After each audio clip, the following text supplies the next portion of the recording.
30th, 2014. This is the Hermetic Hour.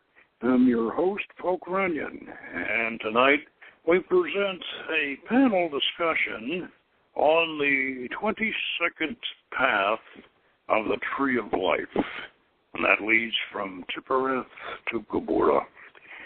The path is attributed to the astrological sign Libra, the scales of balance, and the tarot trump Justice, and the Hebrew and Phoenician letters Lamed, both representing the ox goad, which has a remarkable symbolism relating to a biblical Canaanite mystery we will reveal for the first time.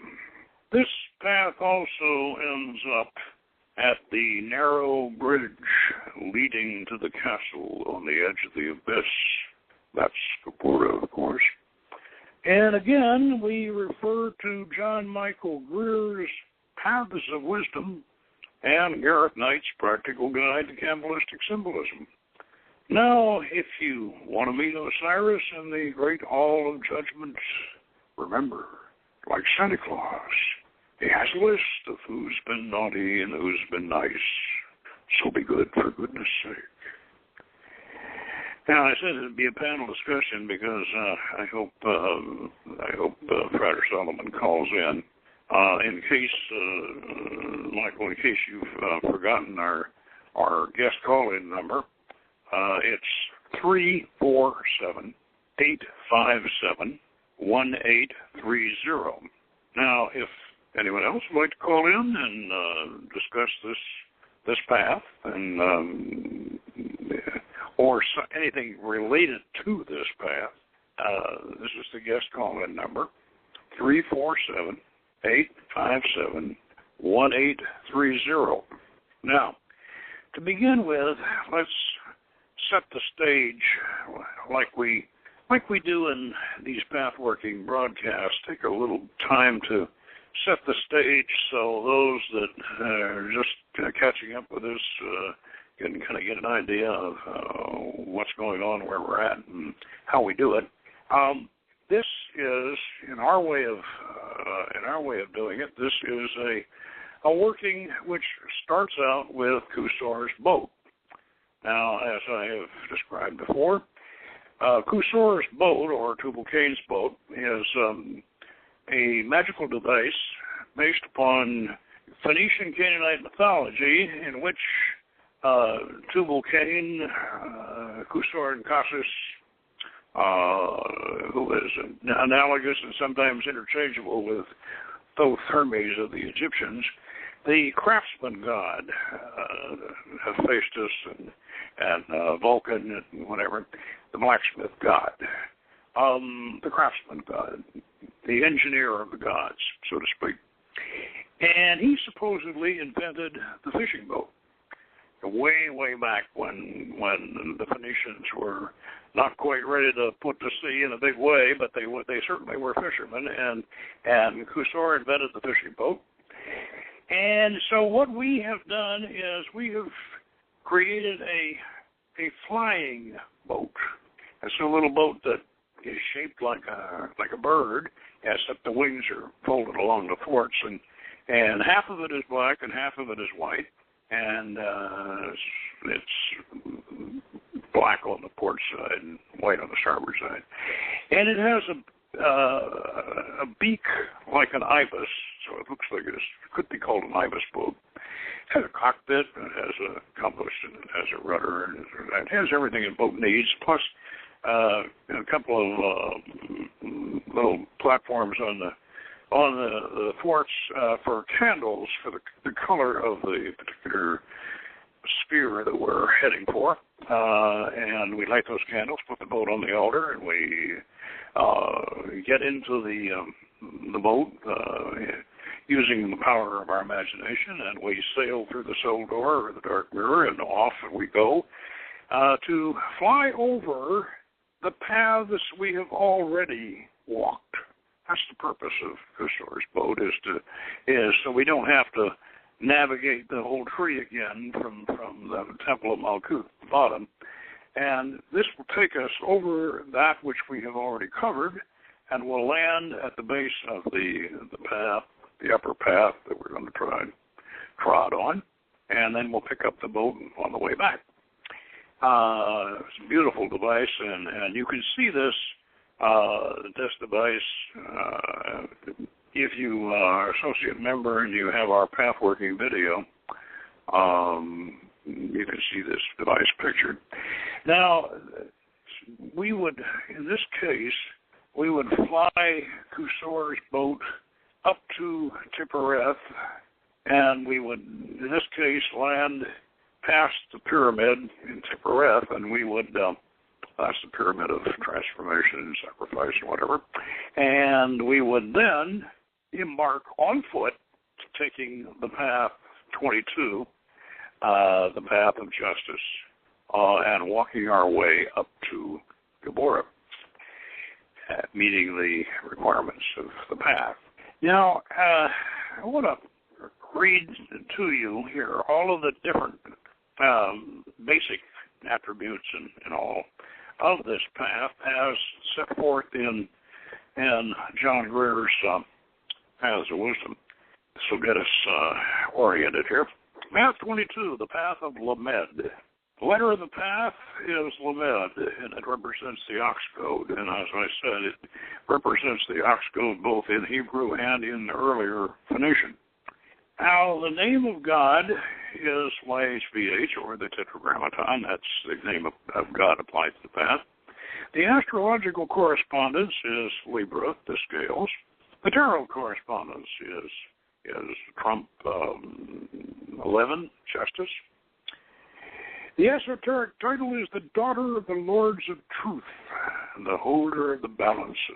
The path text is the 22nd path is the Faithful Intelligence, and is so called because by it spiritual virtues are increased, and all dwellers on earth are yearly under its shadow. Pathological principle is the justice of heaven.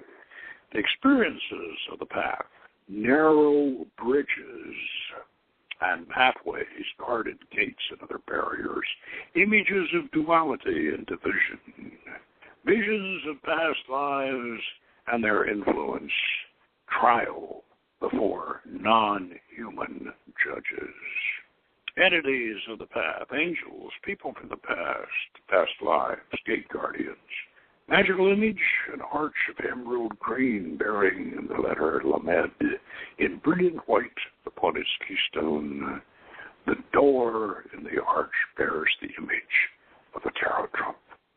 Colors in Absolute, emerald green and Bria blue, in Yetzirah deep blue green, and in Ashia pale green. Now, that's the general gist of it.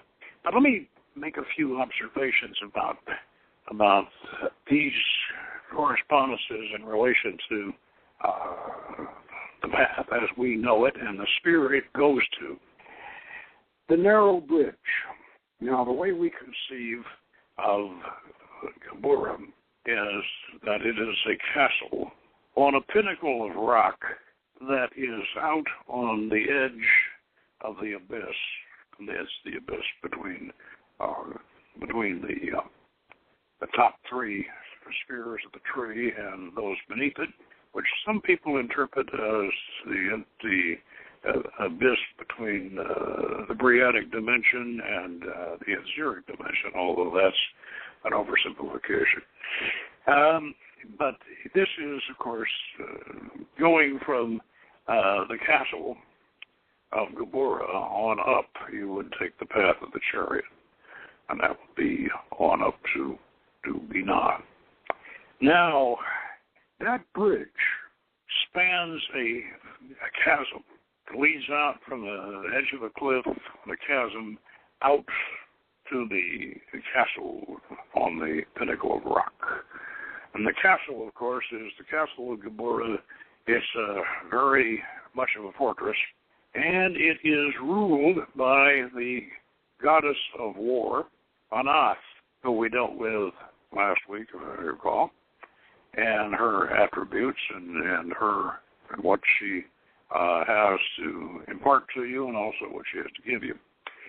Now, Anath is the presage of Astarte. She is the warrior goddess of the Canaanites and the Phoenicians. And back in times before Solomon, the era of the judges of Israel, and we're going to get into that a little bit. But one thing I want to make clear again before we get any further is that path workings can, in some instances, not with us, but with other people with path workings, they can get too wrapped up in the symbolism of the path and forget about the sphere. Now, we don't do that. When we do a path working, we take the path and we master the obstacles and learn the lessons on the path, but then we enter the sphere, and we have the most significant experiences in the sphere itself. Now, the reason why we do this is because, for one thing, we are aware that there was far too much emphasis placed on the paths and not enough emphasis placed on the spheres in the Golden Dawn system. And one of the reasons for that is that Eliphas Levi, who is a tremendous influence on the Golden Dawn, Eliphas Levi actually believed that the tarot, especially the trumps, preceded the Kabbalah. He thought the Tree of Life, the Kabbalah, the grand old Kabbalah of the Zohar, and even the Sefer Yetzirah, that was derived originally from the tarot trumps. Oh boy! Well, we know that isn't true, but that's what he believed. Eliphas Levi was quite a romantic, and so that carried through. I mean, this idea of Eliphas Levi's carried through, and so there is, and he was the one, of course, who originally applied the tarot to the Tree of Life, to the Kabbalah. And before Levi, that was really just beginning to get at the yellow. We're just beginning to get an idea of matching up the Kabbalah. But Levi went ahead and got the bit in his teeth, and he's the one who put the tarot cards on the paths and linked them up to the astrological signs and the planets and the elements and the letters of the Hebrew alphabet, and created the structure. In the course of doing that, so much of the operative symbolism was given to the paths, and the spheres they went to became passive, and the paths became active. Now, I don't think that this is a balanced system. It's not a balanced way to do it. So always, whenever we do a path working in the OTA, we always, and in the ORC, we always have our supreme experience in the path working will be in the sphere itself. I want you to remember that now. So this path of Lamed, this 22nd path, is going to lead us right to that bridge, the same bridge that we went on the path of the Hanged Man, coming up from Hod. Same bridge. We're going to get to the same spot. We're just going to take a different direction, walking up to the same spot. But it's going to be the same bridge. And interestingly enough, this is not John Michael Greer's symbolism at all, but he's mentioning experiences of the path, narrow bridges. Oh boy! And this is a narrow bridge, and it has the bridge leading over there has no rails. It's narrow. It's a bottomless chasm on either side, and you are going to have to. You're going to have to. It's like Little John and Robin Hood, meeting in the middle of this bridge with the Guardian. So you have that to worry about or look forward to or whatever. That's part of both the path of the Hanged Man leading on up, 23rd, and this path coming across from Tibereth, the 22nd. Now, we mentioned that in the abstract that we were going to take you on a journey to Osiris's Hall of Judgment. Well, yep, we're going to have to, because that's part of what this path represents. That's part of it. And by the way, in the Golden Dawn, on the pillars in the Golden Dawn Temple, you have the hieroglyphic display and the iconographic display of this Hall of Judgment from Egyptian mythology.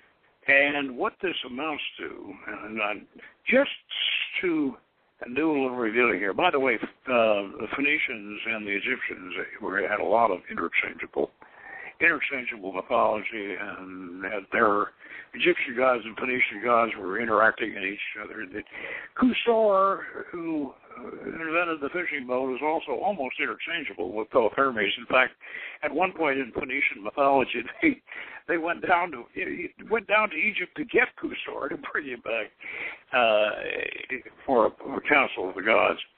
So I'm not saying that Osiris and the Hall of Judgment is Phoenician mythology, but the Phoenicians were very familiar with it, and they probably even incorporated aspects of it into Phoenician mythology.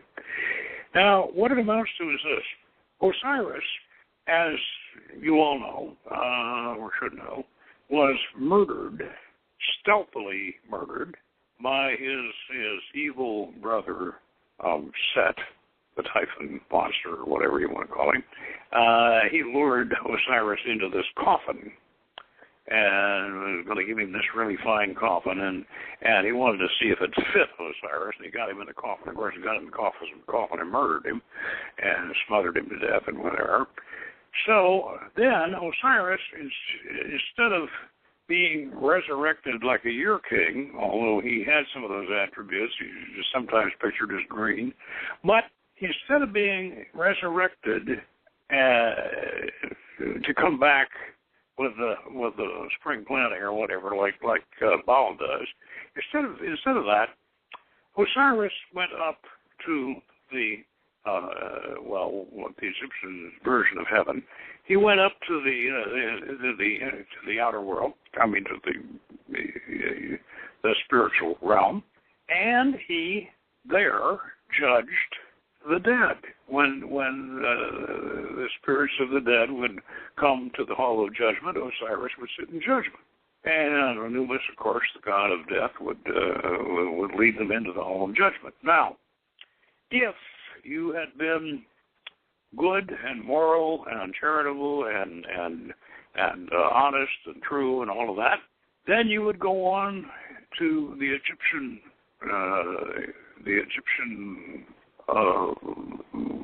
counterpart to paradise. And if you were not, trapdoor opened and you dropped down into the pit and into the gullet of the crocodile, or in some versions a monster, but quite often a crocodile.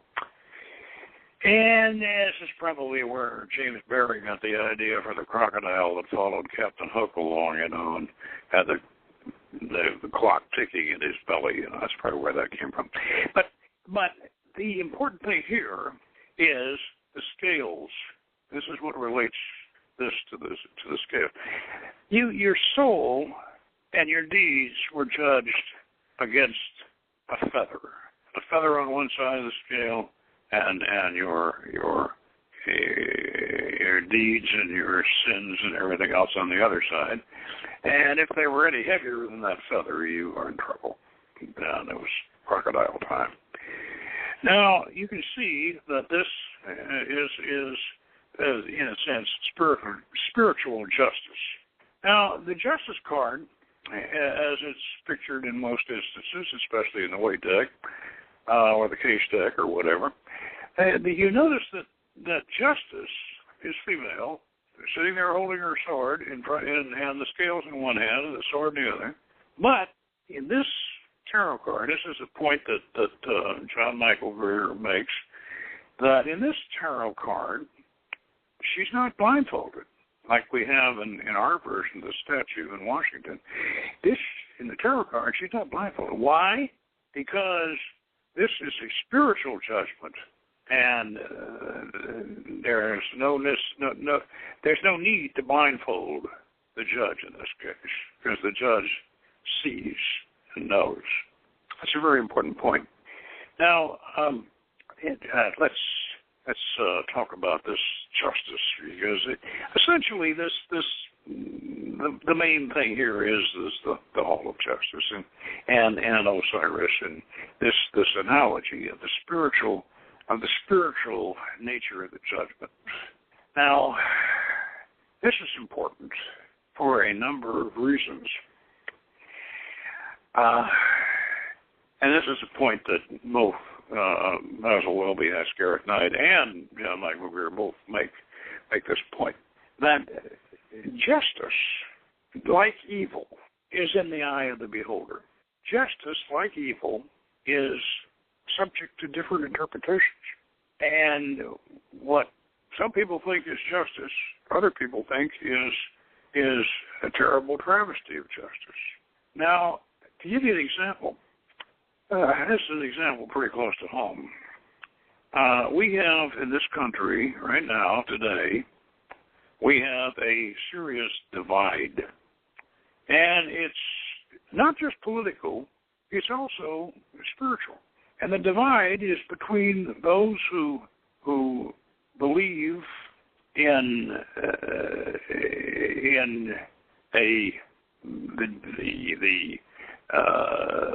the goodness and the necessity and the rightness of a complete welfare state, complete socialistic welfare state, and those who, with equal fervor and equal righteous feeling, believe in a free market, laissez-faire capitalism, and the idea that the greatest good for the greatest number will be achieved by complete freedom of action and success and acquisition of property and all of that. And both of these positions look at justice in different ways, very different ways. And in fact, it is difficult for the political conservative and the political liberal, especially if they're fervently committed on either side, it's difficult for them to understand how the mind of the other one works. And some of the things that the conservative thinks are almost holy and sanctified rights of the human being, and freedom and dignity and all the rest of this, and opportunity and all these things that they think are almost sanctified rights. The ultra liberal or the atheist thinks that they're terribly wrong and they're even sinful. So what's justice? What's justice? The mind, the mindset of these people, political, spiritual, and everything else.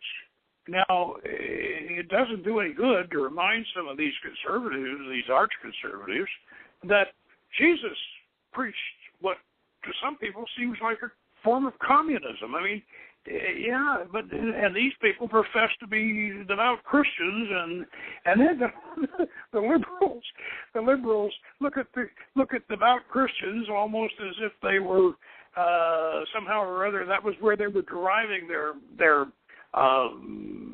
conservatism from, and the whole thing is all twisted up. It's what's justice? What is it? What's right? And really, I'm not going to try to make a decision one way or the other on this, in this broadcast, in this discussion. I'm not, because I know that I have friends who are left-wing liberals, and sometimes they exasperate me with some of their extremism. But I realize that to them this is moral. This this is, they really believe that this is the right thing. This is moral. And I have friends who are arch conservatives and whatever, and some of their extremes are, to me, seem to be just as misplaced and as wrong. But I also understand that they firmly believe that this is right. So, what's the criteria? What's justice? Yeah, is where you have to look at this with eyes that are above your own personal prejudices. You have to look and think that oh, we got a call. Oh, you're on the Hermetic Hour. Who am I talking with? You're on the Hermetic Hour. Who am I speaking with? Not going to speak? Well, breathe at me. Oh, come on. I guess he just wants to listen. All right. Anyway, I don't want to offend either end of the political spectrum here. I'm trying to be nice to both of you, but still, this is something that cosmic consciousness. This is Ken Kesey talked about this, rising up above the psychic center, what we would call the Hesed Center, up in the third eye area, where you could take a cosmic look at this. I remember Ken Kesey used to use an example of how he would say, as you go up the various centers, the boss fired Ken. All right, so down there in your son or something.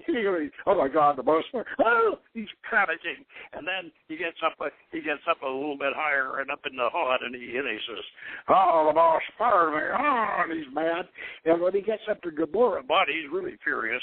But then, when he gets up to Hesed, now he didn't use these particular terms for the psychic centers, but he gets up there and he says, "Oh, the boss fired Ken."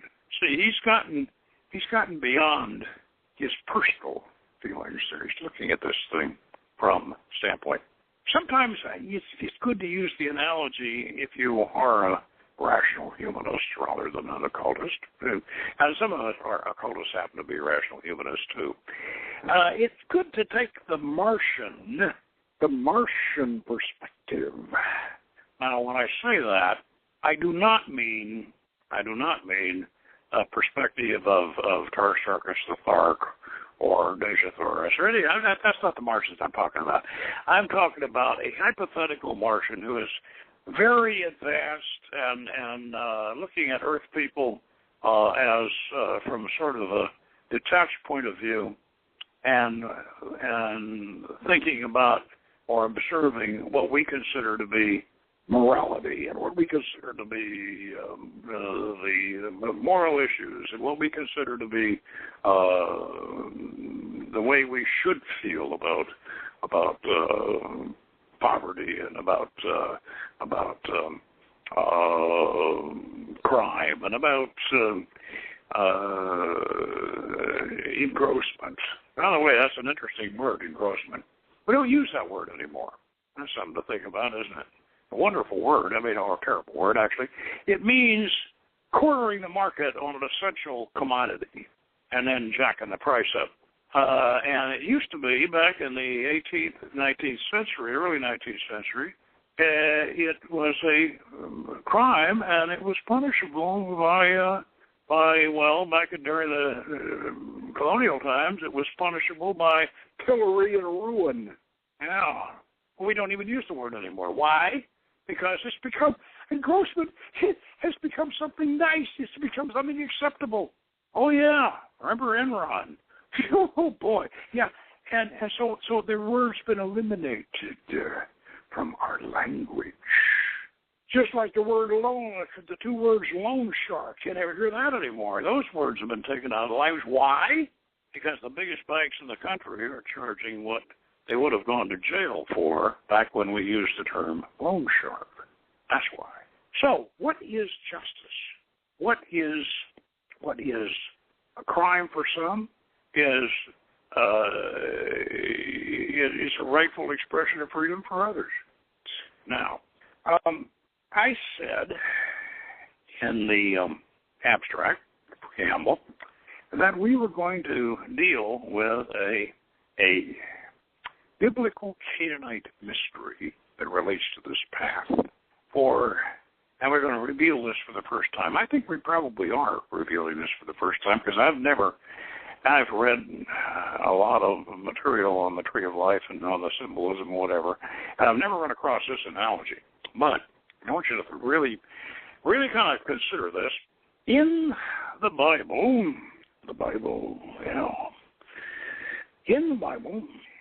remember, they asked George Patton one time if he read the Bible, and he said, yeah, every goddamn day. But anyway, so I'm not quite like Georgie. I don't read it every day, but I do read it. If General Dick, if you're listening. But anyway, now, in the Bible, in the book of Judges, which, of course, came along sometime before Samson, by the way. In the book of Judges, after Ehud, the judge Ehud, and by the way, if you're interested in Ehud, and this fits right in with what we're talking about.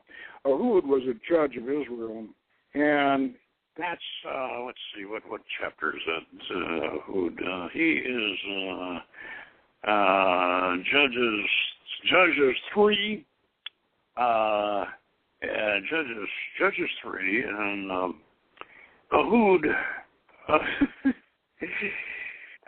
He brought a message of God to the king of Moab, and a message from God. And he got the king of Moab in to his private chamber to deliver this private message from God to him. And the king of Moab was rather fat, pretty fat. And Judge Ehud, he drew out the dagger from under his big dagger, and he plunged it into the king of Moab's tummy. And he was so fat, and the dagger was got him all the way, and he ended up kind of really messing up the king of Moab. And that was his message from God. And then he left him in there and locked up his summer house and left him in there and made his. Now, Ehud was a judge of Israel, and so what's justice? Okay, well, that's Ehud. But after Ehud, there was a judge, and I'll read it. This is 31, right before the end of the chapter, in chapter 3. And after him was Shamgar, the son of Anath, which slew of the Philistines 600 men with an ox goad, and he also delivered Israel. Okay. Shamgar, oh boy, I'm trying to get Friar Solomon to write an epic on Shamgar, sort of like my Prince of Cotton and Magic Bow, but because Shamgar was Canaanite, and he was Canaanite who became a Jewish judge, and he was a son of Anath. Now, Anath is the Canaanite Phoenician warrior goddess who lives in the palace, in the castle of Deborah, and she was quite a ferocious goddess. Used to wear a girdle of human hands and a necklace of human heads, very much like Kali. And she was also referred to as virgin goddess. Well, she couldn't very well have had a son, but this is quite interesting because usually these godlings, these demigods, are sired by a male father who is a god upon a female mother who is immortal. That's the way it usually happens. But in this case, Shamgar is the son of the warrior goddess, Anath. Oh boy. Now, if you know very much about Anath from mythology and all, she's not, I don't see her, yeah, she could, because Ishtar, did that occasionally. And she is kind of an Ishtar cognate. But in all probability, Shamgar was the daughter. Was the son of a priestess of Anath who probably didn't want the kid hanging around and did like Sargon ended up, and then they, Ezra and Cyrus borrowed that story and applied it to Moses, but Sargon got put in a wicker basket and floated down the river. And so probably, in looking at this thing realistically, Shamgar was probably the illegitimate son of a priestess, probably a high priestess of the Temple of Anath. Now he slays kind of a presage of Samson, but instead of using the jawbone of an ass, he uses an ox goad, which turns out to be the symbolism of the letter Lamed, which is attributed to this path. And then, of course, Anath is the warrior goddess of Gomorrah. And so this is really kind of, and Shamgar becomes a judge. So we're starting to hit all the bases here with on this path with Shamgar. Now, let me talk about ox goad a little bit. I think most of you kind of have an idea what an ox goad looks like. It's kind of like a boat hook, except it's sharp. Both the hook is sharp and the point is sharp. And if this is made out of Hittite iron, which it probably was, this would be one fearsome weapon. And so Shamgar, 600 Philistines is a lot of Philistines. He must have had them. Maybe he got them all drunk. And Philistines had a way of doing that.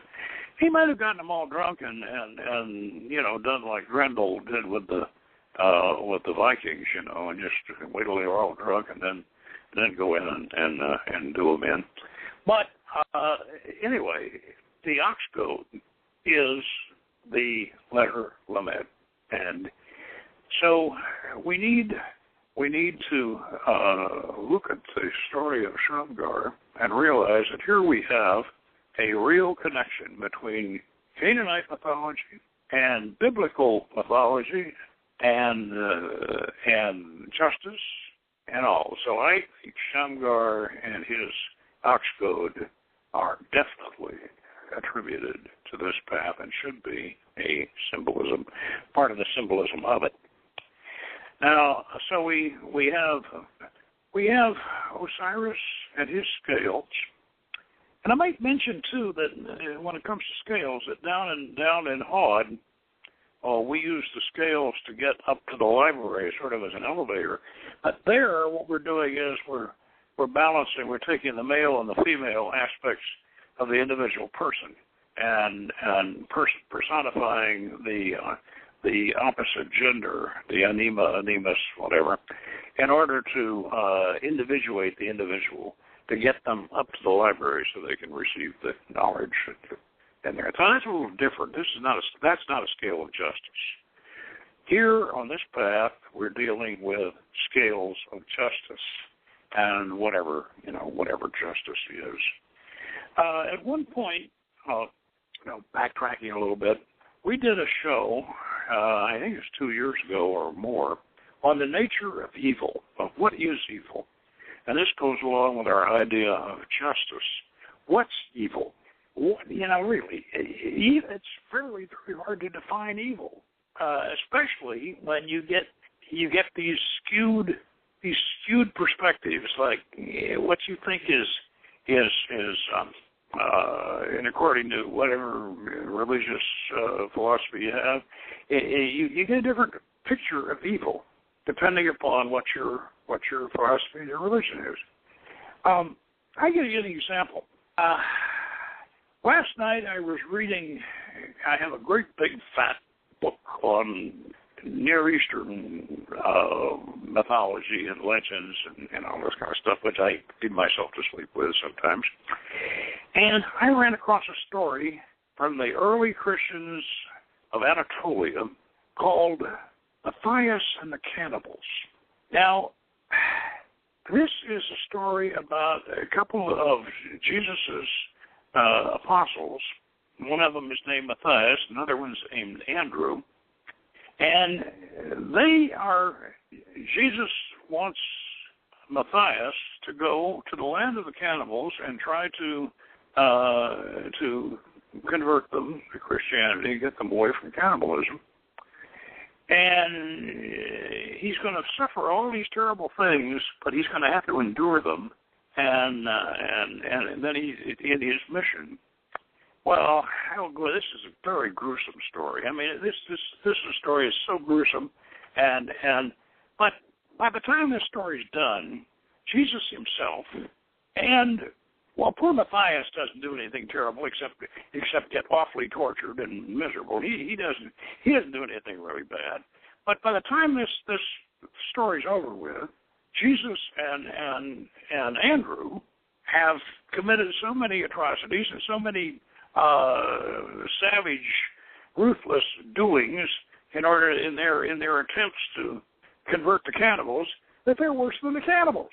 And finally, they manage to convert the cannibals, but the only way they do is to convince the cannibals that they're more ruthless and more terrible than the cannibals are. What? Oh, this is apparently in the 5th century or something like this in Anatolia. These Christians, they thought this was a wonderful story. What is evil? What is morality? When you look at it from this perspective, what is? And these questions you have to ask. Is like Harry Truman deciding to drop the bomb on the Japanese on Hiroshima. Was this evil? Well, Harry thought so. He certainly was tough, and he was, but he firmly believed that this would save many Japanese and American lives. He might have been right. But of course, there are a lot of very ardent humanitarians who will try, twisting or bending history or interpreting history to prove that he was wrong. And no, it wouldn't have shortened the war and all the rest of this kind of. So you don't know. Was that evil? I don't know. I reserve judgment on that. But the bombing of Dresden, on the other hand, for no purpose whatsoever except just sheer gall and meanness to blow up a city that had no military significance whatsoever, a city of art treasures and peaceful people and whatever, and just completely incinerate it and burn it to the ground and blow it up. So was Bomber Harris evil? Yes, he was, and I think so, because there was no reason. It didn't accomplish anything at all except revenge for what? Revenge for what? And because the British started bombing Germany before Germany ever bombed the British. That's not generally known, but so this to me, this is an evil act, and yet I don't know if people would disagree with me. What's evil? What's wrong? I'll give you another example of differences in perspective. Colonel North, the Marine colonel who was one of the architects of the and facilitators of the Iran-Contra operation. This is what you call Black Hawk, but Colonel North volunteered to take on this mission, go down there and do this, and his boss, Admiral Poindexter, told him, he said, Ollie, if you do this, if you take this mission on, he said, I know you're worried about your your wife and your kids. So he said, I will, out of my own pocket, I'll put in we'll put in a security system. We'll spend about $50,000, and we'll put a security system in your house, state of the art, that protects your kids while you're gone. Don't worry about that. We'll take care of it. And that, that pleased Colonel North, obviously. So he takes off and he does this thing. Well, now whatever you think about the Iran-Contra thing, and it certainly has, wasn't the most ethical, and certainly, if any kind of black op is ethical, but I mean, it was not ethical, and it was very controversial and all that. So North gets called on the carpet and by Congress, and in the course of this, they actually tried to, these people who were against him, they actually tried to make it a part of a crime. This was a criminal act that he received this security system from Poindexter, and this was a bribe. And they were going to actually charge him with this security system as receiving a bribe. What? I was absolutely flabbergasted. What kind of mental processes is this? Now, whatever North was guilty of with the Iran-Contra thing, whatever he might have, whatever, but this is certainly not part of it. I mean, good Lord, this is an American Marine officer who's going out and doing it on a dangerous mission, and his boss is offering out of his own pocket to put in a security system for his wife and his family, and then these people that are after North, and they think this is a crime? They think this is receiving a bribe? Where are their heads? Where are their hearts? To me, this is but see, this is different ways people look at things. And I still, for the life of me, I can't fathom that mindset at all. But and I can fathom the people who think Snowden did the right thing. I can fathom that. I'm not sure he did, but I can fathom it. I can understand it. But I can't understand this thing. So it's a different mindset. What's justice? What is justice? What's right? What's wrong? What's karma? And that's another aspect of this path, very definitely. This is the path of karma. This is the path where you have to start looking at karma. And then we have to ask ourselves, if you don't feel guilt about what you do, if other people think that it's terrible, but you don't, if you don't feel any guilt and you feel you've done the right thing, does that give you bad karma? I don't know. I can't answer that question for you. You have to answer that question. So, think about it, and think about the scales of justice. Remember, Libra is the sign of the balance. This, that, which way. And of course, Gabura is the sphere of action. Firm, determined action. Before you take that action, before you enter that sphere, you should examine your own prejudices, examine your own perspective. Take that cosmic view. Imagine yourself as that contemplative Martian. Not Tar Circus, no, and not that transplanted Johnny Reb either. You take a detached view of a Martian, very, very out off of this world, and look and say, now what is evil? What is going to give me bad karma? And look at it that way. I hope this has given you some insight into this path, and next week we will we'll keep going up and climbing another one, and until that time, don't forget to tune in next week, and good magic.